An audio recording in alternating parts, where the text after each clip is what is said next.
जय हिंद फ्रेंड्स, कैसे हैं आप सभी। तो आज करते हैं वापस मेंस लेवल के कुछ अर्थमेटिक क्वेश्चंस की प्रैक्टिस।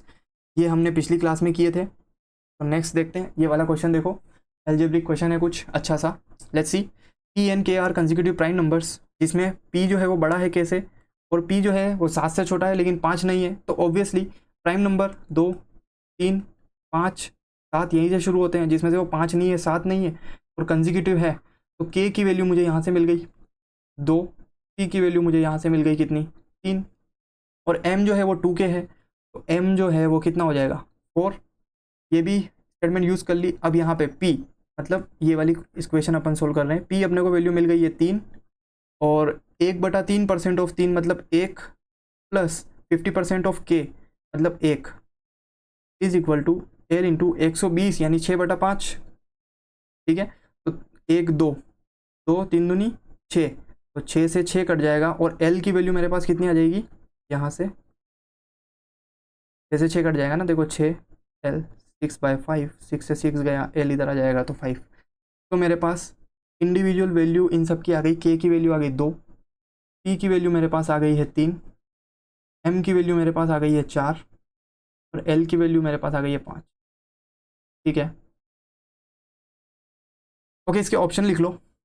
ए 130, बी 132, सी 142, डी 162 और E none of the above. ठीक है, z is a positive integer of the root of the equation. Okay, equation कहाँ गई यार, wait wait wait, okay wait,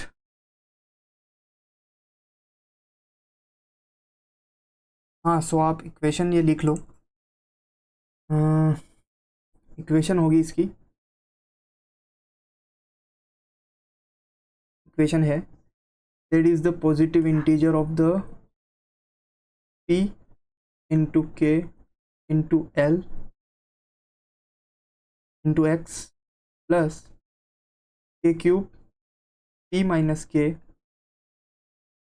is equal to m plus p into x square. तो ये है p के l की वैल्यू अपने पास, सब p के l की वैल्यू है अपने पास 3 दूनी 6 पंजे 30, यानी यहाँ पे बनेगा मेरे पास 30x प्लस के का क्यूब मतलब 8, और p माइनस के मतलब यहाँ पे बन जाएगा 8 is equal to m plus P 4 और 5 6 7 एक्स स्क्वायर। ठीक है, तो अगर मैं इसको क्वाड्रेटिक में चेंज करूँ, 7x square minus 30x minus 8 is equal to 0। क्या बन रहा है, 8 7 56। ठीक है, 56 बन रहा है, और 28 दूनी 56। लेकिन यहाँ पे चूंकि माइनस का साइन है, तो एक प्लस और एक माइनस का आना चाहिए। तो आई डोंट थिंक कि यहाँ पे कोई भी ऐसा रूट बन रहा है। Let's check. बी स्क्वायर मतलब 300 minus 4ac 4 into 8 into 7 minus 4ac, तो ये प्लस का बन जाएगा 8 7 56 इंटू 4 5 चौक 20 और 6 चौक 24 224 प्लस 224 4 2 9 10 11 1124। कोई भी ऐसा परफेक्ट स्क्वायर बन ही नहीं रहा है, मतलब कि इसके जो रूट्स आएंगे वो एक इरेशनल नंबर टाइप के आएंगे। ठीक है, तो there will be the answer, ऐसा कोई भी आंसर तो नहीं आएगा 130 ये वगैरह, तो none of this will be the answer of this question. ठीक है, नेक्स्ट क्वेश्चन देखते हैं। Average of the ages of Q and R is 29 years. Q and R की जो एज है वो 29 ईयर्स है, while the present age of P is 3/2 times of the age of Q. ठीक है, देखो क्यू एंड आर की अगर एवरेज एज 29 है, तो क्यू प्लस आर टोटल कितना हो जाएगा 58। ठीक है, while the present age of P is 3/2 times of the age of Q after 6 years. Q plus 6 years की इसमें एज कितनी है, 3/2। ठीक है, यही है एज। तो क्यों ना मैं अब मान लेता हूँ, मैं इसको मान लेता हूँ एक्स और इसको भी मान लेता हूँ एक्स मान लेते हैं, अगर कोई एक्स वेरिएबल तो नहीं, ठीक है नहीं है। तो पी की एज अगर मैंने मान ली 3x, तो क्यू की एज क्या हो जाएगी, प्रेजेंट एज 6 ईयर आफ्टर है तो 2x -6 हो जाएगी। अगर ये 3x माइनस, हाँ ठीक है, 2x -6 हो जाएगी ये। और इसी के बाद age of R after 6 year is the same age the percentage of P 5 years before. 5 years before मतलब 3x -5, ये बन जाएगा। जो 5 साल पहले इसकी एज थी वो आर की 6 साल बाद की है। अगर वो 6 साल बाद की है, ये 6 साल बाद की एज है, तो परसेंटेज इसकी क्या हो जाएगी, ये तो 3x -11, ये इसकी परसेंटेज हो जाएगी, ये इसकी परसेंटेज हो जाएगी, और ये इसकी परसेंटेज हो जाएगी। 3 3 6 7 8, ठीक है। Sum of the percentages of Q and p is a. मेरे पास एक और चीज़ थी, क्यू और आर का डाटा था, तो 3 2 5x -17 इज इक्वल टू मेरे पास दे रखा है 58।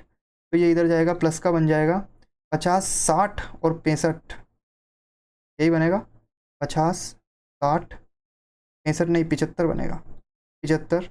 तो x की वैल्यू मेरे पास कितनी आ जाएगी 15। x की वैल्यू मेरे पास 15 आने के बाद मैं कुछ भी निकाल सकता हूँ। क्या पूछ रहा है, sum of the percentages of q and p is A years more than sum of the present years of q and p। 3 2 5x -6, 5x -6 मतलब 15 गुण 75 माइनस यानी 69 is A years more than R. A years more than R मतलब 15 तिया 45 minus 11, तो ये है 4 और 3, 3 और 4। तो यहाँ पे मेरे पास क्या आ रहा है 5 और 3। इसकी वैल्यू मेरे पास, ए की वैल्यू मेरे पास आ रही है 35, ठीक है। नेक्स्ट क्वांटिटी 2 देखते हैं। R S 1200 is invested for 2 years, ठीक है।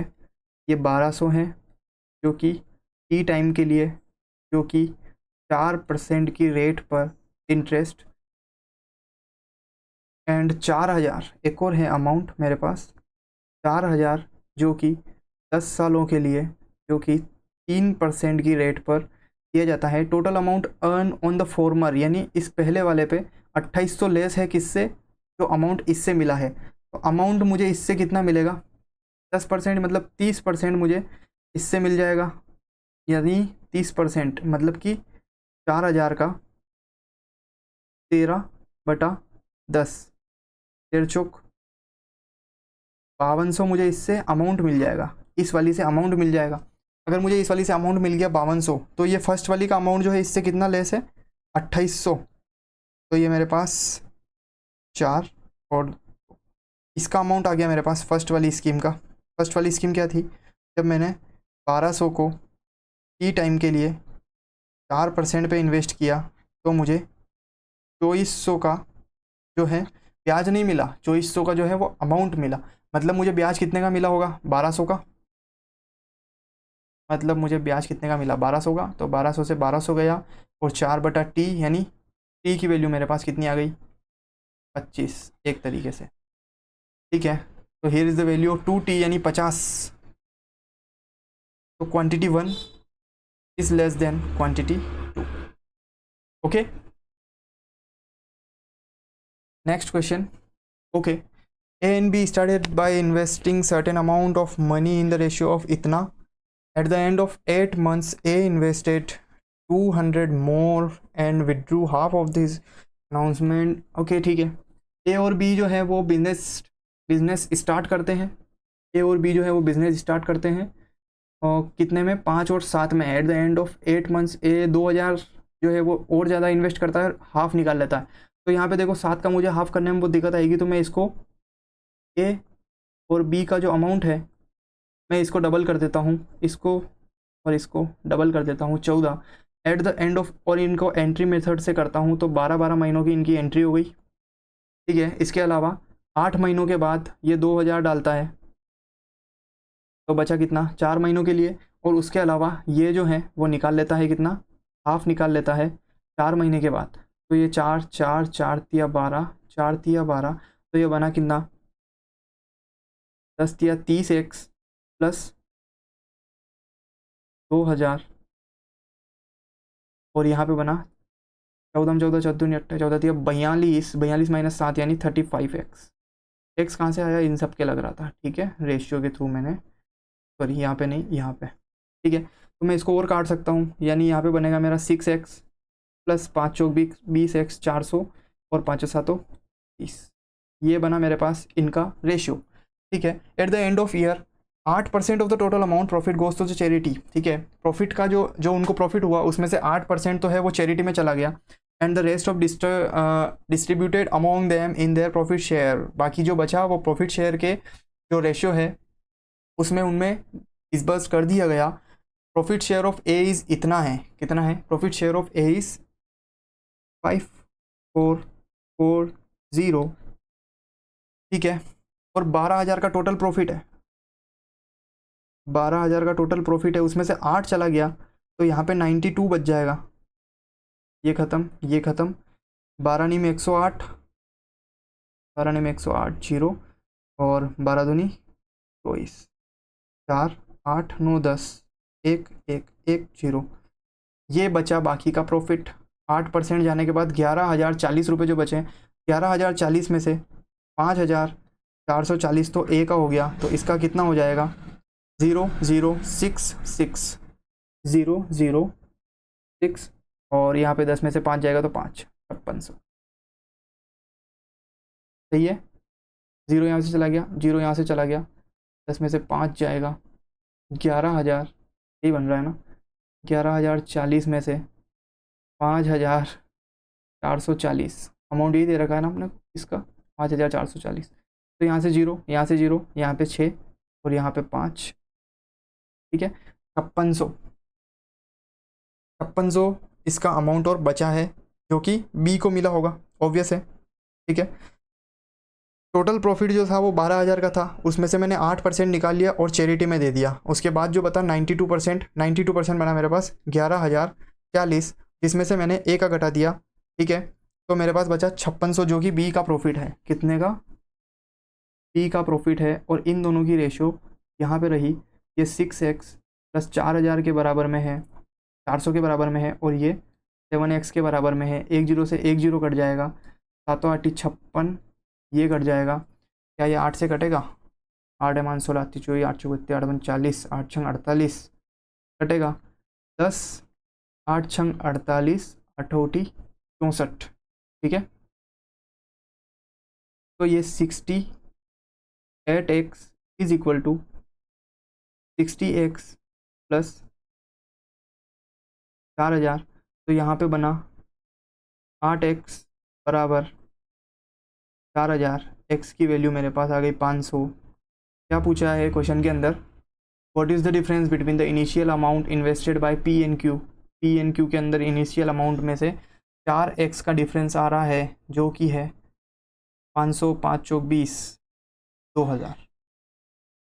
2,000 इज़ द क्वांटिटी फर्स्ट, ठीक है।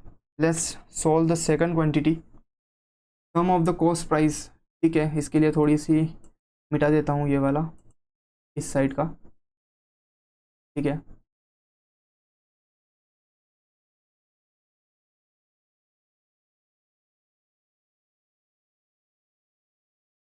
Okay, so sum of the cost price of M and N is 3200। देखो एम है, एन है, सीपी है, मार्क प्राइस भी दे रखा है क्या कहीं पे, नहीं दे रखा है, तो अभी तो इनका 3200 हो गया टोटल सीपी, ठीक है। और article M is sold at, okay, ये डायरेक्ट एसपी है, और सोल्ड एट 20% प्रॉफिट, यानी ये 5x से 6x में गया, and N is sold at 10% profit, यानी 10y से 11y में गया। Difference between the selling price of M and N is 760। इन दोनों के बीच का डिफरेंस दे रखा है, दो इक्वेशन बनेगी। सेलिंग प्राइस ऑफ एन मतलब कि दो इक्वेशन किस तरीके से बनेगी, 11y minus 6x is equal to 760, और उसके अलावा क्या बचा, अपने को एक और चीज़ दे रखी है, जो कि है 10y plus 5x is equal to 3200। क्यों ना मैं इसको काट लूँ, 5 दूनी 10 plus x is equal to 5 छंग 30, 640। अब मुझे इसको सेम बनाना है तो इसको मैं 6 से मल्टीप्लाई कर देता हूँ पूरी इक्वेशन को। तो 6 दूनी 12y plus 6x is equal to 6 चौक 24, 2 छतरंग 36, 33 38। ये बन गई मेरे पास सेकंड इक्वेशन, ये बन गई मेरे पास फर्स्ट इक्वेशन। जैसे ये चला जाएगा, ये बनेगा 23 और ये बनेगा 800 और 700 1500 और 4600। 23y is equal to 4600। तो y की वैल्यू मेरे पास आ गई है 200। y की वैल्यू 200 आ गई तो x की वैल्यू मेरे पास कितनी आ जाएगी, 400 और इधर से जाएगा तो 240। तो x की वैल्यू मेरे पास 240 आ गई है। क्या पूछ रखा है, what is the selling price of n। Selling price of n कितनी है, 11 इंटू 200 यानी 2200 रुपये। 2200 रुपये मुझे इसकी सेलिंग प्राइस मिल गई और 2200 इज़ ग्रेटर देन 2000। ठीक है, 2200 is greater than 2000। So quantity 2 is greater than quantity 1 will be answer. Okay,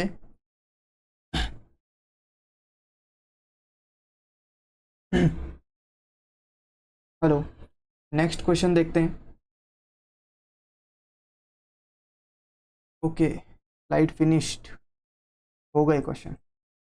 okay, तो और क्वेश्चन करेंगे बाद में। Thank you everyone.